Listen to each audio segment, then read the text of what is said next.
Hello and welcome to another Purveyor of Light Photoshop Quick Tip. Today we are going to show you how to make a super easy and fast way to create the matte effect in any photo within Photoshop. Okay, so let's just dive right in. You're not going to believe how easy it is. Alright, so you can come up to your adjustment panel and you could go into exposure and hit it from here, or you could come down from the bottom here and hit your exposure there. So once we have our exposure open, we have three adjustments. We have exposure, offset, and gamma correction. Okay, and don't let these terms scare you off because they're really easy to understand once you get the idea. If I were to mess with the offset, okay, and move it to the right, and I'll just slide it over here so you can see, I'm increasing the brightness of the dark areas, okay, and taking away details in the shadows. Okay, so that's what the offset does. If I go the opposite way, you can see. All right, so that's what offset does.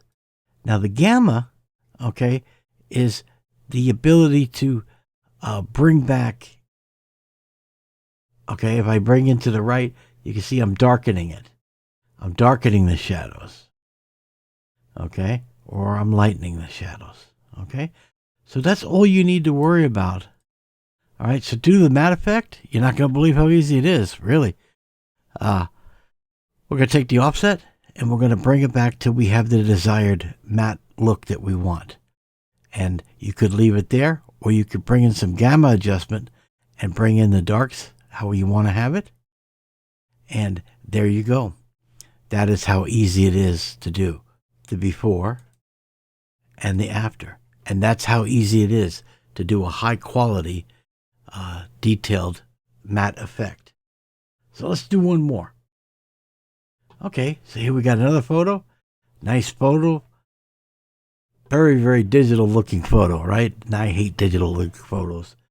But let's go ahead and try to do the same effect. All right, so we're going to come in and we are going to do a exposure. And now what are we going to adjust? We're going to adjust the offset to give us that matte effect. And a little goes a long way.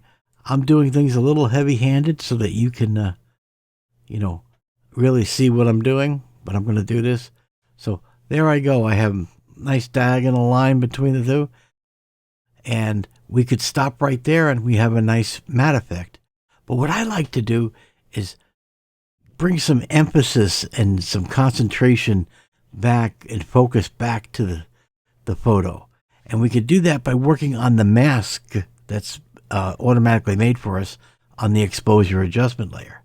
So with it white, we just simply paint in black with a paintbrush, and then we can work with like the highlights and bring back life to parts of the photo and make a really beautiful deal. You could do your flow very low. Let's take a low flow of maybe 37%.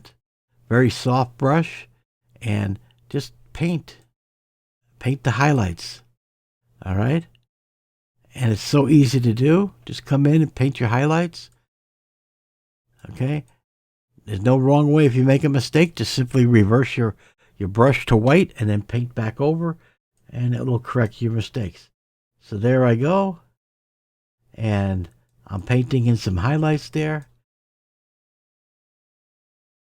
bringing some life back into the photo. I could do it in her eyes, bring that sharpness back to the eyes, to the lips. Okay, and now I want to show you how much of a difference this makes. Watch this, the before and the after. You can see how much detail we can come in with it. We just come in and we can do all kinds of adjustments. There's no right or wrong. So there you go. And if you make a mistake, you could simply just erase the mask and you can start over. Now, I personally am a fan of this type of matte, but again, the before and after. There's the before and there's the after. And it was done with one single adjustment layer. And I think it's a fantastic technique. All right, guys. So that's going to do it for this week. You guys take care, and I'll talk to you next week.